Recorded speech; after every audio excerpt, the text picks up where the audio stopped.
Welcome everyone to another segment of Ipanema Five-O. Today, we're going to look into the recent case and death of Mr. Kian de los Santos. We will discuss the scenes that covered Kian's death that many believe was a result of extrajudicial killings. Is Kian's death just a mere hit job? Is he really a drug syndicate? Did the police set him so that they can kill him? Were there an action and order from the president?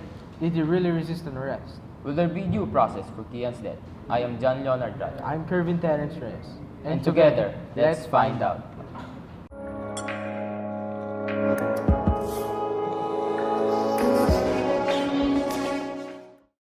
Let's first get into what happened the night Kian de los Santos, a 17-year-old grade 11 student, was cornered by 2 or 3 policemen while he was closing down the store his family owned. The situation took a sudden 180 when Kian suddenly got dragged by the policeman, which took place 3 blocks away from the basketball court. CCTV footage shows the cop manhandling Kian before dragging him again along the dark, narrow alleyways. Quite surprisingly, street lights were turned off when the event took place. Witnesses claim to have heard Kian's voice. Quote, "Tama na po, may test pa po ang bukas." Unquote. Which was then followed by him asking, quote, "Ano pong gagawin ko sa bari?" Unquote. Quote, "Putok mo," unquote. The cops replied, which Kian refused to do. After that, shots were heard. He was then seen in a corner, lying on the ground face first, dead, found with a gun and 2 packs of Shabu. Witnesses said that later on he was heard pleading to the cops to stop and told them that he still has test tomorrow. Then he was heard crying and asking what he would do with the gun. The cops then told Kian to fire, then run, which Kian refused to do. After that, shots were heard. This is just one side of the story. Now, let's look into what the police had to say. The Caloocan Police initial investigation report alleges that 17-year-old Kian de los Santos fired the gun first and was only shot after a chase with the police, thereby labeling him as, quote, nanlaban. As stated by Juarez in the investigation report, they were performing a one-time big-time operation, compromising of 10 other policemen to cover more ground. The 11 of them split up into groups. He also states in the report that his team were stationed at the basketball court and onwards. He also adds that as they take a turn into an alley, several men scamper away, as if sensing the operation. Juarez continues to describe the scene.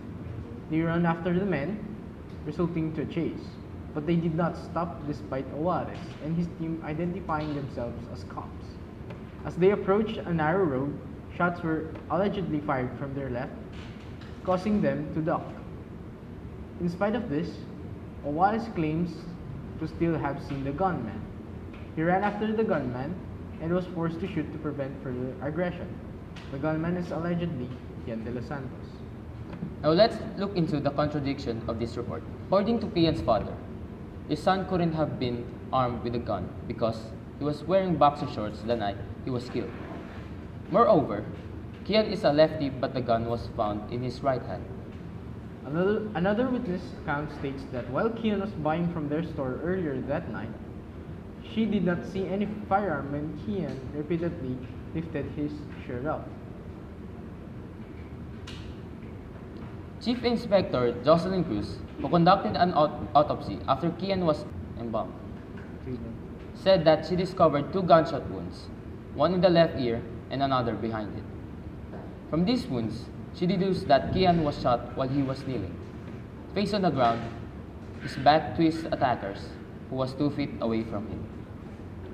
Dr. Erwin Erfe of PAO conducted a forensic analysis on Kian's remains last 21st of August.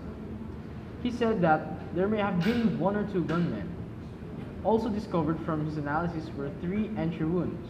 The first was shot upwards, while the third was shot perpendicular to the first 2. But one thing's for sure, both the PAO and NBI agreed to the fact that Kian was shot while kneeling. A CCTV footage was mentioned earlier, one of which showing 2 men in police uniform dragging Kian away. Witnesses identified the two men to be PO3 Owares and PO1 Pereda, both of whom witnesses also said to have shot Kian. PO1 Jerwin Cruz later admits that they were the ones in the video, but denied that it was Kian. Instead, it was their asset asking to be covered during the operation. Said asset was later on identified in a hearing dated August 24th, where the Senate also questioned PNP Chief Ronald De La Rosa and Caloocan Chief of Police Senior Superintendent Bersaluna. According to Barcelona, they only did a background check for confirmation after receiving the report of Kian's death. He then said that he is sure that Kian was involved in a drugs transaction. Taking into account the testament of the asset, alias Nono, he also included the cell phone that was recovered in the crime scene, containing text messages that proved Kian to be a drug runner. He later confesses that he only confirmed Kian's drug links after he died. After the background check, they validated their acquired information through social media, also saying that it was their sole basis of information. But despite these evidences handed by the Caloocan police, the NBI says the alleged arrest of Nono was only staged to conceal the crime these police officers have committed. And there you have it, folks, the controversial case of Kian's death. So, are the police guilty of murder? Were they trying to cover it up? Is Kian really a drug courier? Will there ever be justice for Kian? We can never tell. And his story and death remains unsolved.